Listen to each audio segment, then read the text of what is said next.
에베소서 6장 10절입니다. 에베소 6장 10절에서 17절까지입니다.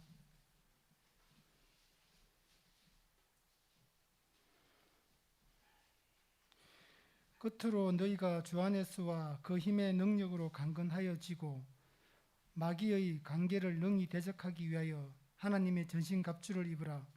우리의 씨름은 혈과 육을 상대하는 것이 아니요 통치자들과 권세들과 이 어둠의 세상 주관자들과 하늘에 있는 악의 영들을 상대함이라.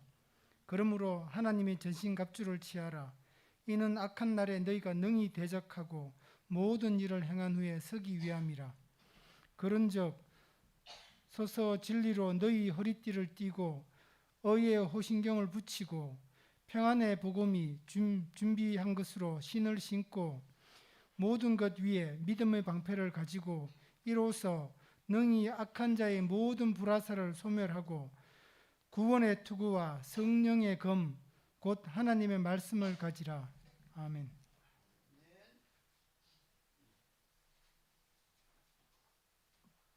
우리 남정교회 전 회원들 나오셔서 결단하는 마음으로 찬양들 특송 드리겠습니다.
김광길 목사님 나오셔서 믿음의 자리에 서 있는가라는 말씀으로 말씀을 선포하시겠습니다. 오늘 남전대 헌신 예배를 맞이하여 우리 에베소서 6장 10절에서 17절 말씀 믿음의 자리에 서 있는가라는 제목으로 주신 말씀을 함께 나누고자 합니다. 우리 주 예수 그리스도의 십자가와 부활을 통해서 사단은 결정적인 패배를 당하였습니다. 그래서 골로새서 2장 15절 말씀에 통치자들과 권세들을 무력화하여라는 무장 해제하여 이 말입니다. 그러니까 그 사단의 권세가 무장 해제를 당하였다. 그래서 무력화하여 드러내어 구경거리로 삼으시고 십자가로 그들을 이기셨느니라, 이렇게 말씀을 하고 있습니다. 이 말씀을 조금 더 실감나게 이해하기 위해서 표준 세번역 말씀을 보니 이렇게 번역이 되어 있습니다. 그리고 모든 통치자들과 권세자들을 무장해제시키셔서 그들을 그리스도의 개선 행진의 포로로 내세우심으로써 사람들의 구경거리로 삼으셨습니다. 그러니까 사단의 군대는 그리스도의 십자가와 부활을 통해서 치명타를 입었고 다시 회복 불가능한 그 자리로 떨어졌다는 말씀입니다. 그리고 그 사단의 포로 되었던 우리들은 이제 하나님의 사랑의 나라의 사랑의 아들의 나라로 옮겨졌다. 그렇게 골로새서 1장 13절에 기록을 하고 있습니다. 그렇지만은 우리가 아시다시피 이 사단은 치명적인 패배를 당했지만, 그러나 이 영적 전쟁은 완전히 끝난 것이 아니고 주님 오시는 그날까지 이 영적 싸움은 지속된다. 사단은 결정적인 패배를 당하였고 자기 날이 얼마 남지 않은 것을 알고 주님의 몸된 교회를 핍박과 또 유혹으로 그 교회를 회방하기 위해서 지금 역사하고 있다. 그렇게 말씀을 하고 있습니다. 그래서 지금은 교회와 사단, 그 악한 영들과의 영적 전투를 하는 시대다는 겁니다. 그래서 우리가 특별히 요한계시록을 볼 때 이 요한계시록은 어떤 미래의 어떤 사건에 대한 말씀이 아니라 이 요한계시록은 지금 현재의 영적 싸움에 대한 말씀이다는 것을 아셔야 합니다. 요한계시록은 미래에 일어날 일들이 아니라 지금 영적 전투를 하는 성도들에게 이제 마귀란 어떤 존재고 우리가 싸워야 할 대상은 무엇이고 그리고 어떻게 싸우는 것이 이기는 방법인가에 대해서 말씀을 하는 것이 요한계시록이다는 것을 아셔야 합니다. 자, 오늘 말씀해 보니 특별히 이 6장 이제 13절 말씀, 그러므로 하나님의 전신갑주를 취하라. 이는 악한 날에 너희가 능히 대적하고 모든 일을 행한 후에 서기 위함이라. 지금 강한 힘과 지혜를 가진 사단의 세력을 대항하고 이 악한 영들과 싸우기 위해 성도는 적극적으로 이 전신갑주를, 하나님의 전신갑주를 입어야 된다. 그렇게 말씀을 하고 있습니다. 그러므로 하나님의 전신갑주를 취하라. 이 전신갑주, 하나님의 전신갑주. 이제 바울이 지금 로마 감옥에서 이 에베소서를 쓰고 있습니다. 로마 감옥에서. 그래서 로마 감옥에 있는 동안 바울은 이제 그 잘 훈련된 로마의 병사들의 그 갑옷을 보고 또 싸움에서 이기고 늠름하게 개선하는 그 개선 용사들을 보았을 것입니다. 그래서 그 로마 병사들의 그 늠름한 개선 행진, 그리고 저들이 입고 있는 그 갑옷을 생각하면서 우리 영적 전투에 참전하고 있는 우리 성도들은 어떤 갑옷을 입어야 되는가? 저들은 육적 싸움을 하기 위해서 전신 갑주를 입고 있는데 우리는 영적 싸움을 하기 위해서 어떤 전신 갑주를 입어야 되는가에 대해서 제 말씀을 합니다. 우리는 하나님의 전신 갑주를 입어야 된다. 하나님의 전신 갑주를 입어야 된다.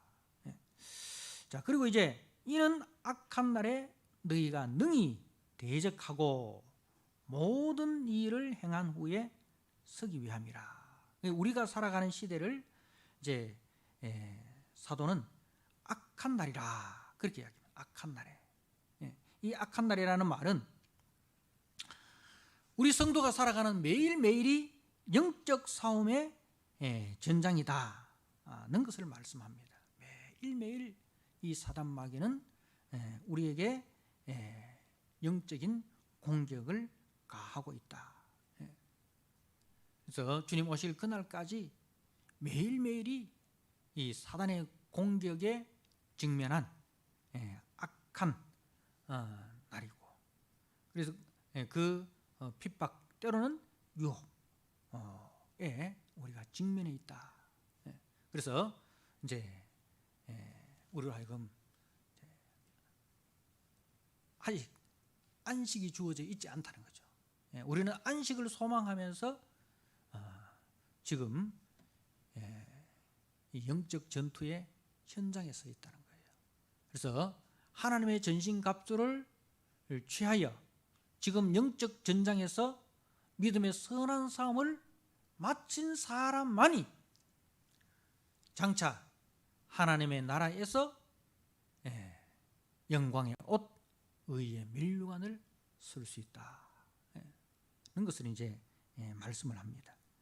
자, 그리고 이제 모든 일을 행한 후에라고 되어 있어요. 모든 일을 행한 후에 서기 위함이라. 자, 오늘 말씀해 보면 이 선다는 말씀이 반복되어 있죠. 모든 일을 행한 후에 서기 위함이라. 그런즉 서서 이렇게 선다는 말씀이 강조되어 있는데 그 모든 일을 행한 후에 우리가 선다는 것이 뭔가? 이제 우리가 잘못 생각하면 우리가 선한 싸움 다 싸우고 그 하나님 앞에 의의 면류관을 받기 위해서 서는 것처럼 우리가 이해할 수 있잖아요, 그죠? 모든 일을 행한 후에 서기 위함이라 이렇게 하니까 우리가 모든 선한 싸움을 사도 바울이 디모데후서에서 고백하듯이 내가 선한 싸움을 다 싸우고 이제 후로는 의의 면류관을 바라보노라. 그러니까 이제 선한 싸움 다 싸우고 의의 면류관을 받기 위해서 서는 것으로 생각할 수 있는데 그 말씀이 아니고 이건 뭐냐 하면은 이제 악한 영들과 싸우기 위해서 이제 모든 준비를 마치고 이제 서 있는 것을 이야기하는 거예요. 그러니까 완전 무장하고 하나님의 전신 갑주를 이제 입고 그리고 이제 그 지휘관의 명령을 하달받기 위해서 이제 연병장에 서 있는 그 자세를 이야기하는 거예요. 전투에 나가기 전에 이제 우리가 군대 갔다 오신 분들은 이제 그 아마 이해하실 거예요. 어떤 훈련을 나가기에 앞서서 완전군장 하잖아요, 그죠? 완전군장을 합니다. 그 완전군장을 하고 그다음에 그 연병장에 이제 섭니다.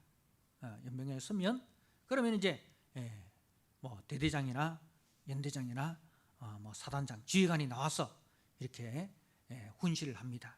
바로 이 모습을 이야기하는 거예요.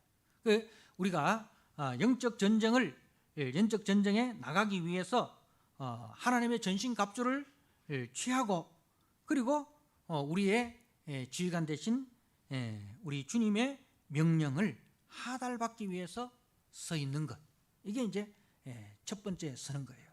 그래서 이 자세는 무슨 자세는? 차렷 자세. 차렷 자세로 딱 서 있는 거예요. 그래서 우리가 군대 가면은 군인의 기본 자세는 차렷 자세다, 그죠? 이 차렷 자세 딱 했을 때 눈이 이제 반들반들 해야 되는 거예요. 눈이 머리멍텅하고 이러면 안 돼. 그래서 차렷 자세는 군인의 기본 자세다. 그래서 차렷 자세 딱 서 있는 걸 보면 이 사람은 군기가 더 있는지 군기가 빠졌는지 다 이렇게 표가 나요. 저같이 방위 출신들은 뭐 이렇게 군기가 이렇게 빠져가지고 5분도 잘 못 서 있지만은 여기 앉아 계시는 우리 남전대 우리 회원들은 다 이렇게 전방에서 또 이렇게 훈련을 잘 받으셔가지고 1시간이고 2시간이고 차렷 자세로 완전 꼿꼿하게 이렇게 서 계십니다. 그래서 이렇게 차렷 자세로 탁 서 있는 거예요. 그래서 이제 우리가 다른 성경에 보면 깨어 믿음에 굳게 서서 남자답게 강건하라. 깨어 믿음에 굳게 서서 남자답게 강건하라. 이 말씀은 이제 우리 성도들이 말입니다. 하나님의 전신갑주를 탁 입은 성도들은 어떤 마음이 있느냐면은 세상의 가치와 세상의 기준으로 자신을 평가하지 않는다는 거예요. 세상의 기준과 세상의 가치로 자신을 평가하지 않는다. 그 세상의 기준, 세상의 가치에서 자기가 조금 떨어진다고 해서 기죽거나, 그 세상의 권세 앞에서 우리가 기죽거나, 그래서 이제 교회 나와도 우울하고 말씀을 들어도 우울하고 그렇지 않다 이 말입니다. 자, 여러분, 우리가 성경에 보면 이제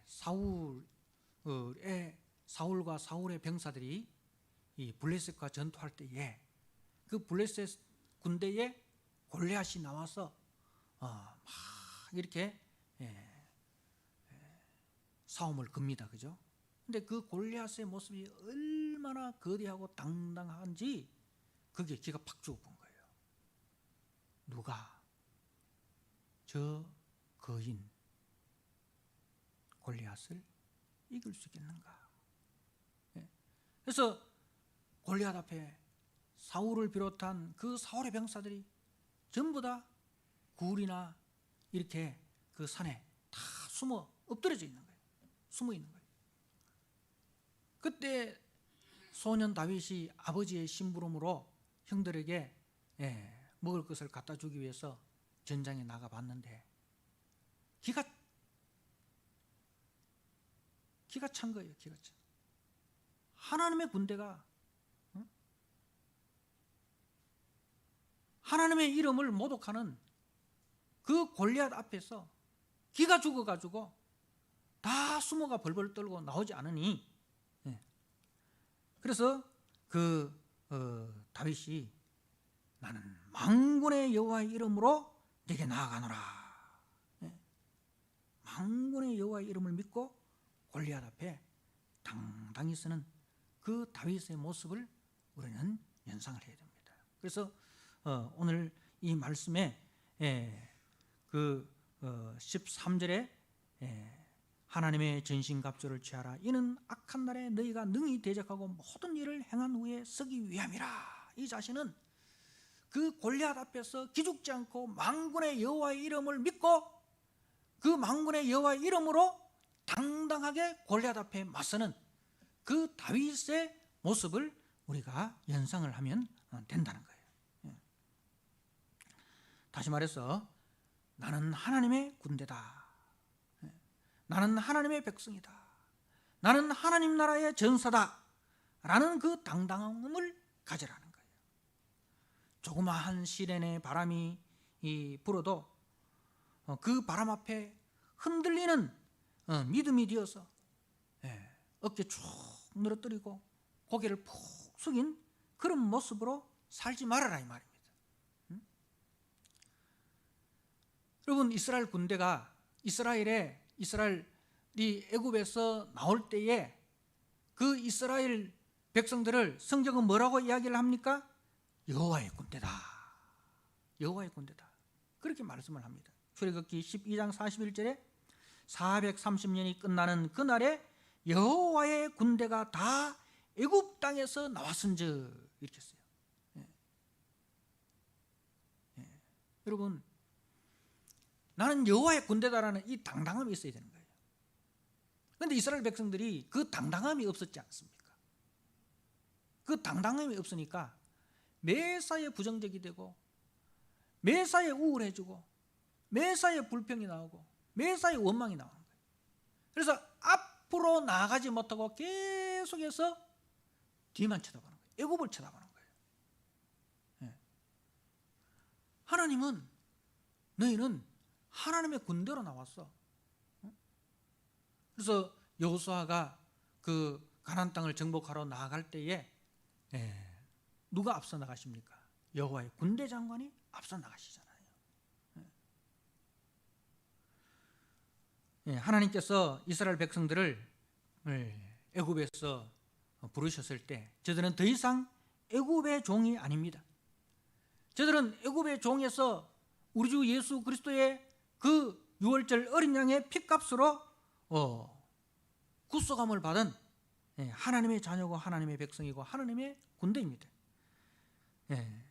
그래서 주님께서는 저들에게 허리에 띠를 띠고 그리고 발에 신을 신고 손에 지팡이를 잡고 급히 먹는 자세를 취할 것을 이야기를 합니다. 그러니까 언제라도 주님의 명령이 떨어지면 지체 없이 뛰어나갈 만반의 준비를 하라. 그 말씀이에요. 자, 그리고 또 14절에 보니까 그런즉 서서. 여러분, 지금 나는 영적 전쟁을 할 만반의 준비를 갖춘 그 군기가 바짝 들어있는 그 차렷 자세로 지금 주님 앞에 서 있는가? 내가 매일매일 삶의 현장 속에서 삶의 현장에 나아갈 때에 나는 하나님의 군대로 지금 나는 나아간다. 세상 앞에서 그 당당한 모습, 세상의 그 거대한 권력과 물질과 그 세속의 바람 앞에서 기죽지 않는 하나님 나라의 가치관으로 당당하게 서 있습니까? 전신갑주를 벗고 잠시 경계심을 잃어버린 성도들을 한번 보십시오. 하나님의 전신갑주를 잠시 벗고 경계심을 잃어버린 성도들. 삼손, 대표적인 삼손이죠. 삼손이 드릴라의 그 미혹에 빠져서 드릴라의 무릎을 베고 자다가 그 드릴라의 유혹에 빠져서 머리가 깎여졌습니다. 그래서 블레셋 군대에 사로잡혀 가지고 그 이방인의 신전에서 맷돌을 돌리는 그 수치와 모욕을 당하였습니다. 그리고 이제 하나님의 명령으로 방주를 만들고 그 노아 홍수 속에서도 이제 유일하게 구원받은 그 노아가 이제 포도 농사를 짓고 그 포도주를 담그고 그 포도주에 취해서 잠든 사이 어떻게 됐습니까? 벌거벗은 수치를 보였습니다. 그러니까 이 영적 경계심을 풀고 우리가 방심하는 사이 사단은 그 틈을 타서 공격을 하는데 그 공격은 치명상을 입히는 공격입니다. 자, 아브라함의 경우를 한번 보십시오. 우리가 창세기 15장으로 한번 가보십시오.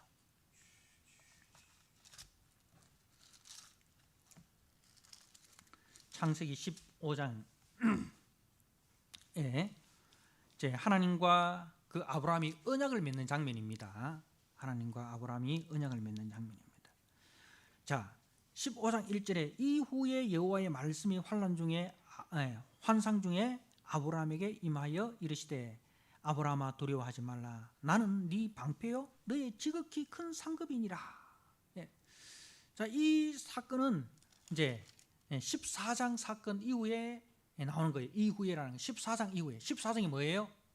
이제 아브라함의 조카 롯이 그 다국적 연합군과 싸우다가 저들의 포로로 잡혀갔다는 이야기를 들었어요.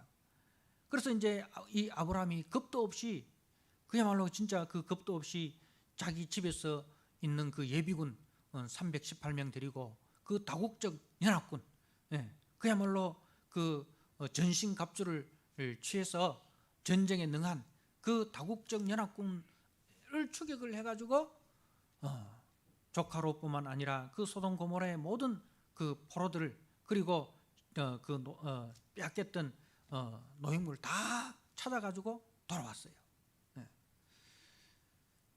그리고 거기서 자기는 전리품 하나도 취하지 않고 다 그 소돔 왕에게 다 돌려줍니다. 그죠? 하나님의 이름의 영광을 위해서. 자, 그런데 이후에 여호와의 말씀이 환상 중에 아브라함에게 임하였다. 이 말은 뭐냐면 아브라함이 그때는 믿음으로 했는데 시간이 조금 지나고 나니까 두려운 거야. 우리 그럴 때도 있지 않습니까? 어떤 때는 막 나도 모르게 믿음으로 일을 했어요. 근데 그 믿음이 365일 24시간 매일 매 시간마다 믿음이 충만한 게 아니잖아요. 어느 순간에 믿음이 툭 떨어지는 그런 경우가 있지 않습니까? 그 믿음이 툭 떨어지는 가운데 가만히 생각해보니까 야, 이거 큰일 났다. 이거 내가 그때 무슨 정신으로 그때 쫓아갔지?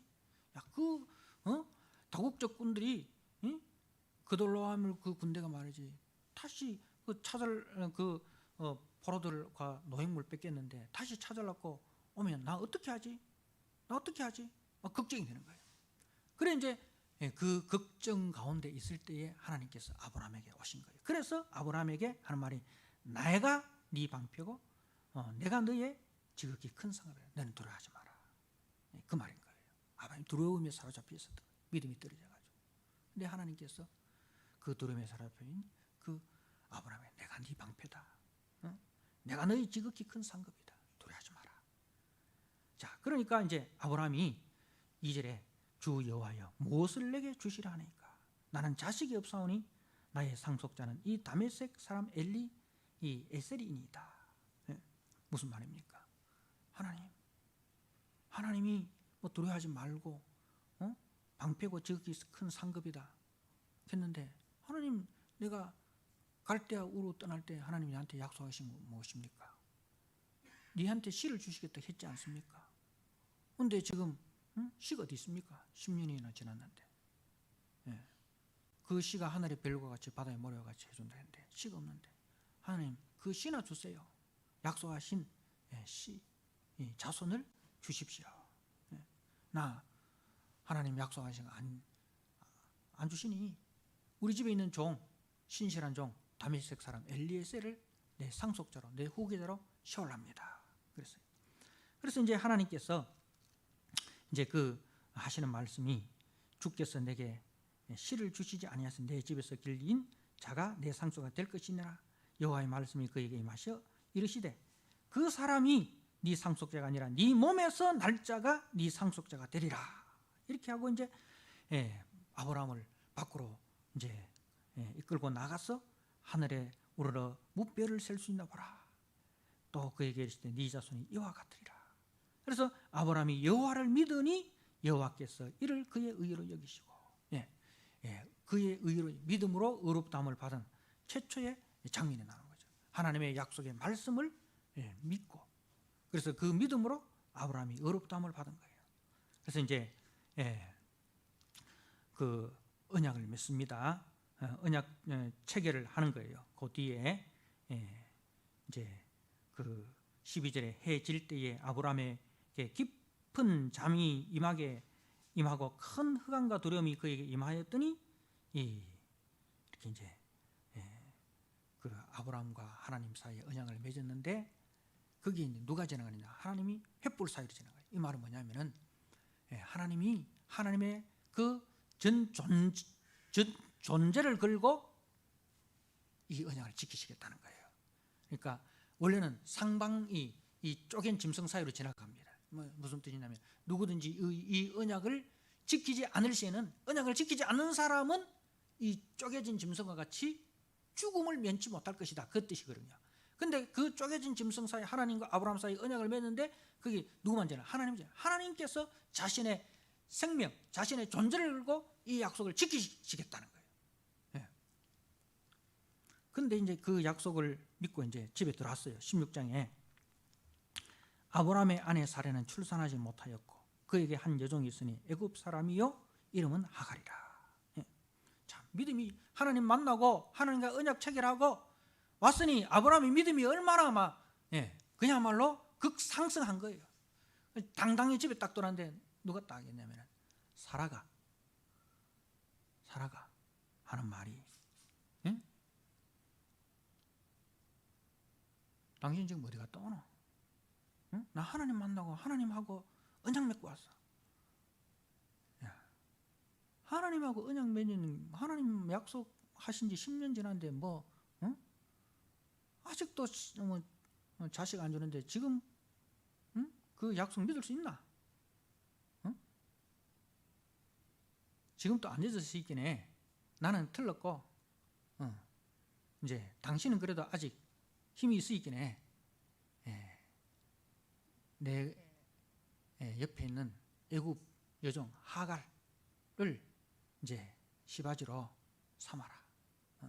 그래도 그 당신 몸에서 나는 쉬니까 그러면 안 되나? 뭐 이렇게 사라의 그 푸념 섞인 그 원망 섞인 말 듣고 아브라함의 믿음이 막 이렇게 식어져 버린 거예요. 하나님 말씀 들을 때는 하나님 말씀이 맞는 것 같았는데 집에 와서 사라의 말을 들어보니까 현실이 사라의 말이 맞는 것 같아. 그래가지고 아브라함이, 자 2절에 아브라함이 사라의 말을 들으니라. 물론 사라의 말을 들을 건 들어야죠. 근데 이 사라의 말이 하나님의 약속의 말씀과 어긋난 말씀이잖아요. 그죠? 하나님의 약속의 말씀을 부정하는 말씀이잖아. 근데 이 아브라함이 이제 하나님 앞에 궁지가 바짝 들어있는 그 상태가 아니라 뭐예요? 궁지가 빠져버렸어. 복음의 전신갑주를 취하지 못하고 진리의 허리띠를, 이 진리의 말씀, 하나님의 그 말씀의 허리띠가 부러져 본 거예요. 집에 와서 그냥 허리띠 풀고 방심한 거예요. 그때 사단이 이 사라를 통해서 역사한 거예요. 그래서 4절에 아브라함이 하갈과 동침하였더니 일이 나는 거예요. 여러분,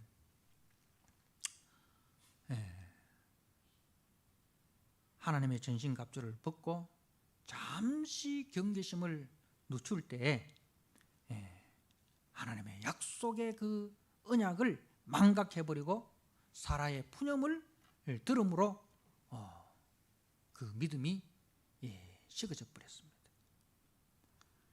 사랑하는 성도 여러분, 주님은 우리에게 각자의 자리에 서 있을 것을 명령하십니다.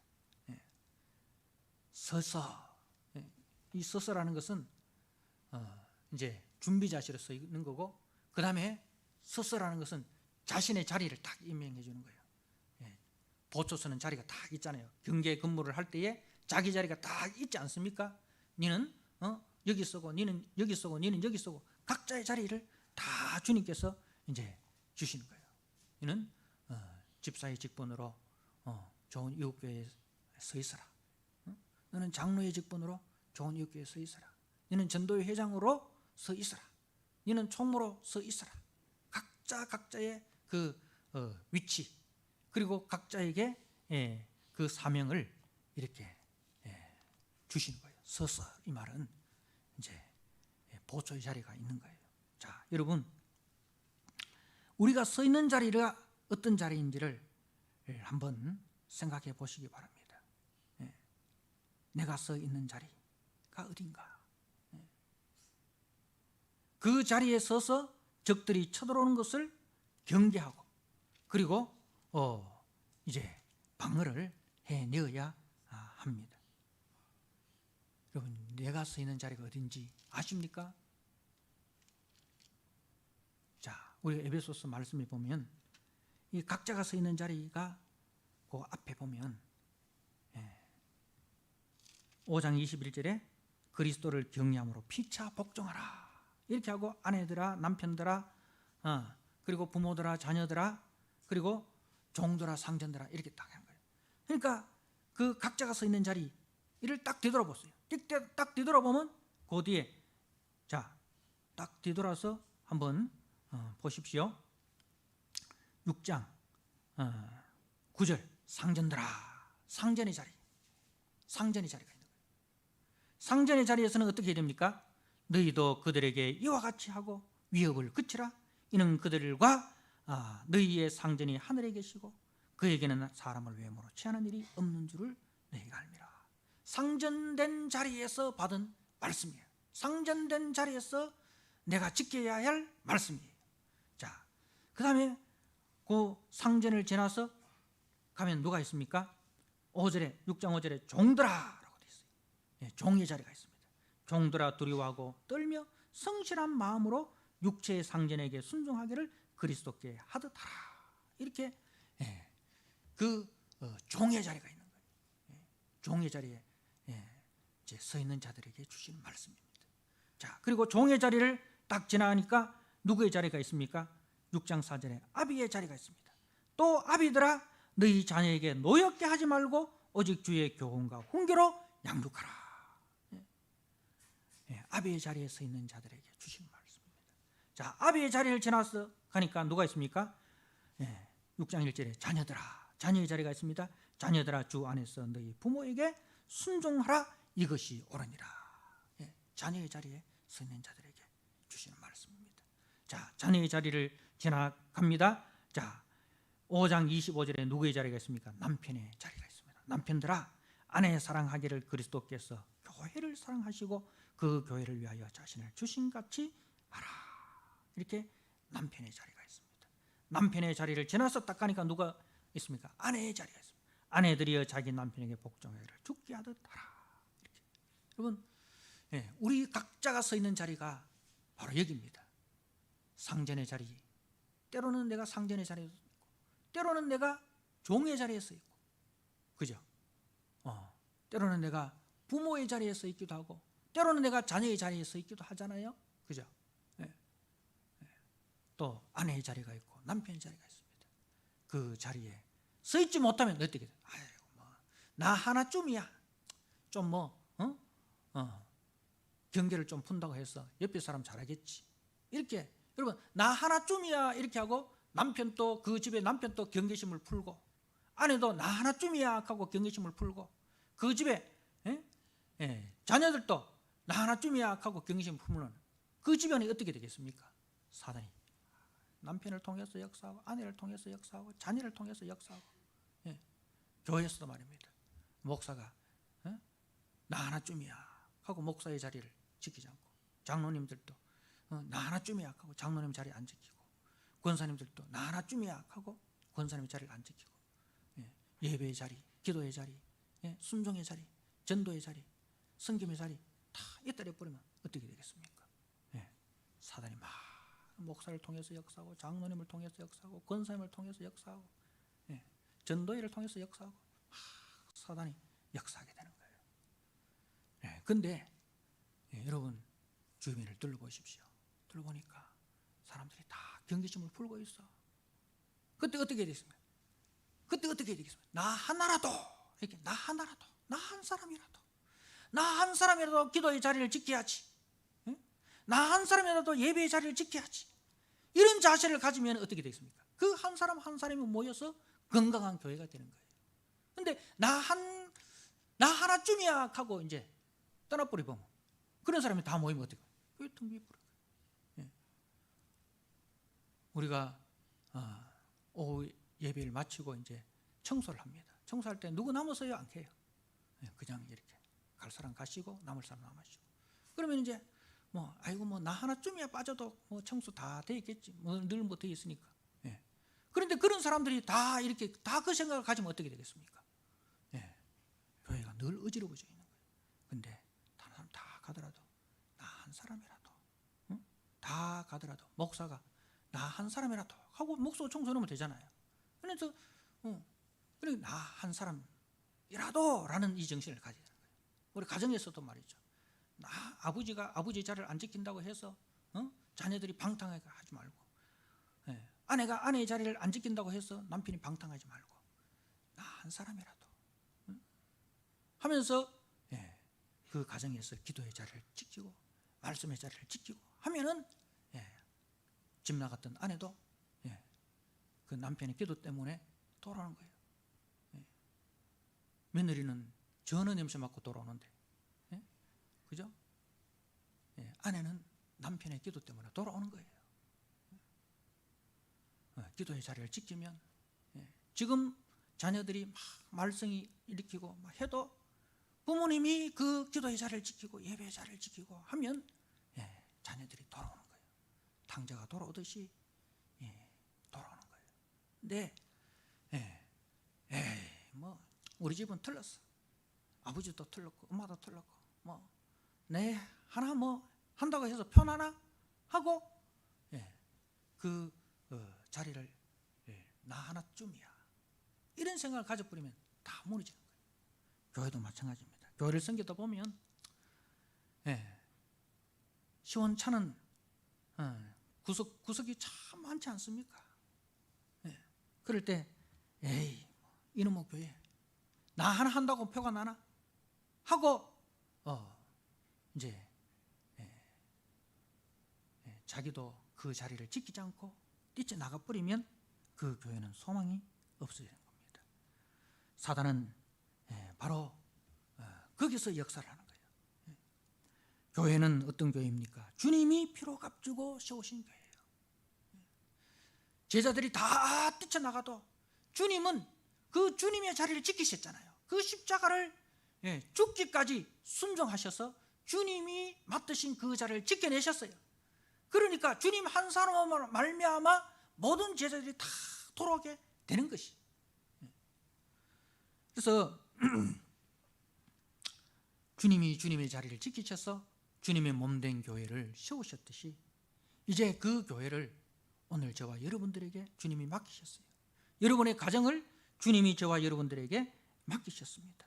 그래서 그 가정 속에서 그 교회 속에서 우리가 하나님의 전신갑주를 취하고 전투하기 위해서 차례짜시로 정신을 바짝 차리고 서 있어야 되고, 그리고 주님이 세워주신 그 자리, 집사의 자리, 장로의 자리, 회장의 자리, 성도의 자리, 남편의 자리, 아내의 자리, 자녀의 자리, 상전의 자리, 종의 자리, 그 자리에서 세속의 가치가 침범하지 못하도록 하나님의 전신갑주를 입고 서 있으면, 그래서 최후승리 얻을 때까지 우리가 영적 전투에 충성하면 우리는 나중에 영광의 옷을 입고 주님의 잔치에 참여하게 될 것입니다. 그날에는 우리가 승리의 계가를 부르고 주님과 함께 그 영광의 자리에 들어갈 것입니다. 그래서 주님 오실 그날까지 주님이 입혀주신 그 전신갑주를 입으시고 주님이 세워주신 그 자리에 굳게 서서 여러분 자신을 지켜내고 여러분의 가정을 지켜내고 여러분의 교회를 지켜내는 그런 우리 전도의 회원들, 우리 성도들 다 되시기를 주님의 이름으로 축복합니다. 아멘. 우리 아버지 하나님, 주님의 은혜와 사랑을 감사합니다. 바울은 우리에게 하나님의 전신갑주를 취하라, 하나님의 전신갑주를 입으라, 그리고 굳게 서라 하시고, 또 주님이 말씀하신, 주님이 세우신 그 자리에 부모의 자리, 상대의 자리, 종의 자리, 아버지, 또 집사의 자리, 권사의 자리, 장로의 자리, 하나님의 사랑이 우리에게 다 임명해 주셨습니다. 하나님 아버지, 그 자리에 굳게 서게 하여 주시옵소서. 경계심을 늦추지 않게 하여 주시옵소서. 하나님, 아직은 우리가 허리띠를 풀고 안식을 취할 날이 아니고, 지금은 전신갑주를 입고 경계심을 늦추지 않고 끝까지 싸워야 할 때인 것을 알게 하여 주옵소서. 그리하여 주님 오실 그날까지 영적 전쟁의 전사로서 충성되게 일함으로, 주님 다시 오실 그날에 영광의 옷을 입고 주님과 함께 영광의 잔치에 참여하는 우리 성도들이 다 될 수 있도록 주님 축복하여 주시옵소서. 나 한 사람쯤이야가 아니라 나 한 사람이라도 이 자세를 가지고, 아버지여, 다른 사람 어쩌든지 나 한 사람이라도 그 믿음의 자리를 지켜내는, 그리하여 아버지, 이 어둠 속에서 밝기 이 등대의 빛을 비추는 그런 등대 되는 우리 성도들, 교회 되도록 주님, 또 우리 남전도에 되도록 주님 축복하여 주옵소서. 예수님께 하신 이름으로 감사하며 기도드리옵나이다. 아멘. 네, 회개와 결단의 시간이 된 것 같습니다. 우리 찬송가